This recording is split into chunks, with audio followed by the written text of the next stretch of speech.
Hello, folks. Welcome to the Blind Model Builder. My name is Rod, and I'm the Blind Model Builder. Today, as you can see, I'm in a little bit different, let's say, backdrop. I decided to do this video out in my living room, taking some time away from the bench. I was watching some YouTube videos, and I came across a video by Race City Retro, who posted a question that I'm sure a lot of us older model builders, or even some guys or gals that are just getting into the hobby, would ask. Top 10 cars out there that model kits have not been made of. And as I thought about it, it's like there are a lot more than 10 that I could come up with, but I'm going to go with my top 10. A lot of his were based on cars that people would drag race, stuff like that. I'll post his video below. I urge you to go and check it out because he had some pretty good ideas there. For me, most of mine come out of the mid 60s to the late 70s. Mine are more the, let's call them the family trucksters. These are cars that I grew up with as a kid. Either my dad had or I had back in the day. The first being the Country Squire from 1965 to 1977. Any of you guys, gals that grew up in the 70s know this vehicle. The Country Squire, that beautiful station wagon with the real wood veneer or the wood sticker on the side. Yep, that one. The one where the seat folded up in the back and you got to do all the gestures to people coming up on you. Yeah. Now that would be a fun kit to do. Along those same lines is the Chevy King, what do they call it? The Kingswood wagon. I saw, who was it?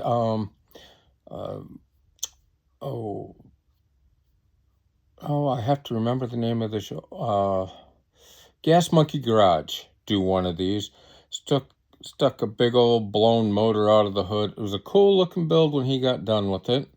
But again, another cool wood grain stickered car out of the, what was it, from about 67 to, again, 75, 76, somewhere in there.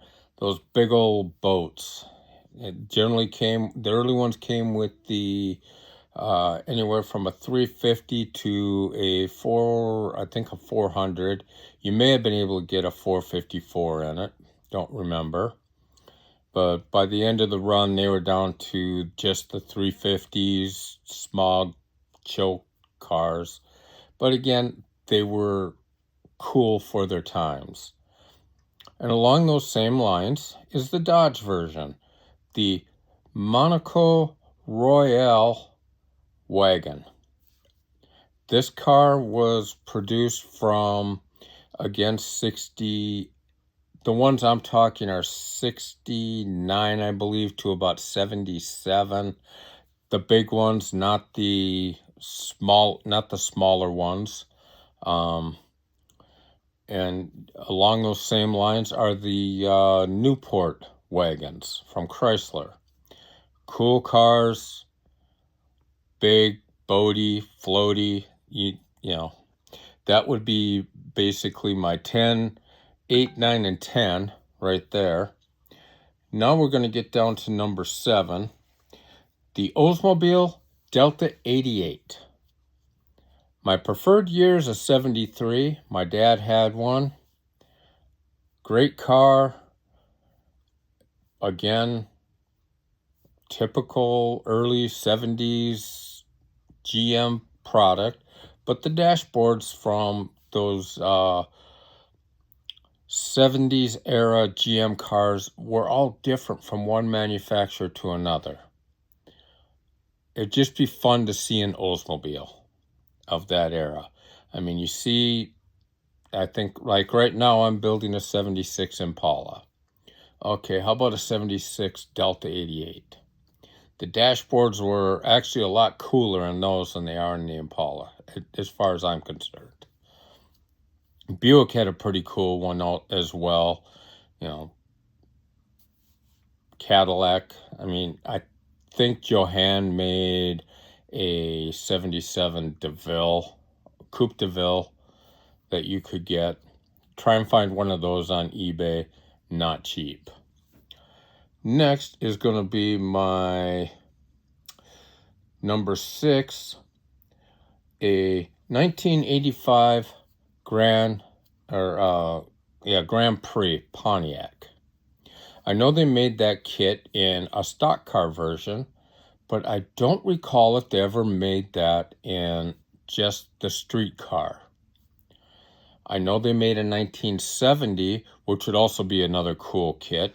That one was made by, I believe, Johan and AMT. I'm not real up on the history of these model manufacturers. But if you ever see that on eBay, they're getting $100 plus for it. That would be a cool kit. Next, number 5, again, land yacht. The Lincoln Mark III. Gorgeous car.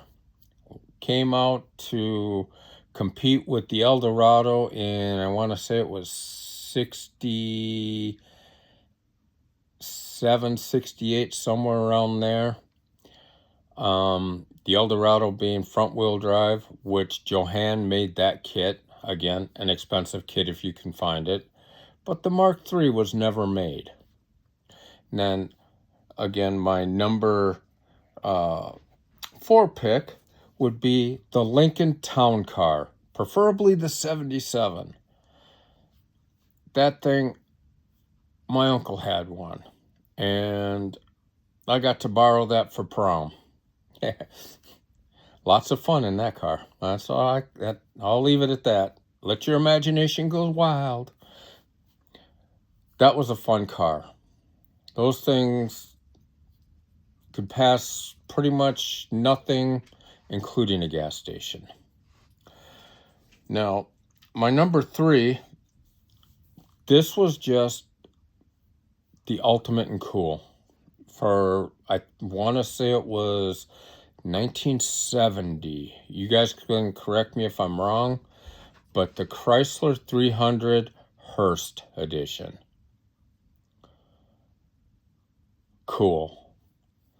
That thing was just cool. I remember the first time I saw one was at a car show with that little faux wing on the back, and it's like, well, no, that's different. It was almost like the baby bird wing. You know, it's like we want to copy the Dodge Daytonas or the Superbirds, but we can't have a wing that big on it. So we're just going to put this little wing on it. Cool car. The body lines on it were beautiful. And I got to get my paper out here. My number 2 pick. This is a truck that I actually owned back in the day. Mine was a 60. I actually owned a couple of these. I had a 66 Dodge swept line pickup. Mine was a 4x4. It was a 3/4 ton. I also owned a 1970 or 71 Dodge 1-ton dually crew cab. Bought that truck for one reason only. I wanted the motor. Got it home, realized I did not have anything that was tall enough to pull the motor out of it, because that was a 1-ton dually, 4x4. I swear to God, the shock absorbers were welded solid on that thing. But along those same lines, they also made a truck called the Dude. Some would call that the first sports truck that, a modern manufacturer ever made. And I believe that truck first came out in 62, but they made that swept line design from 62 to 71, maybe up through 72. Somewhere in there they changed over to the next generation. But I would love to get that kit. Now, I know some of these kits you can get in resin form, but as Retro City or Race City Retro said, don't want to see these in resin. We want to see these in a kit. Come out boxed up that you can get from Hobby Lobby, your hobby store, from Round 2, Hobby Link, wherever you might get your model kits from. Love to see these things. That swept line Dodge pickup would just be cool. Preferably, I personally like the 66 and I like the 70, 71. I think 69 was about the same.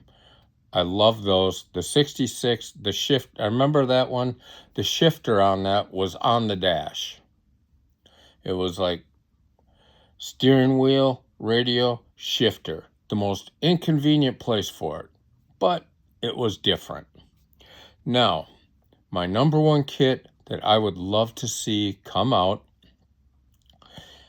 I've actually looked at buying this in a resin form, but I would really love to see it come out as a mass-produced model kit, is a 71 through 73 Buick Riviera.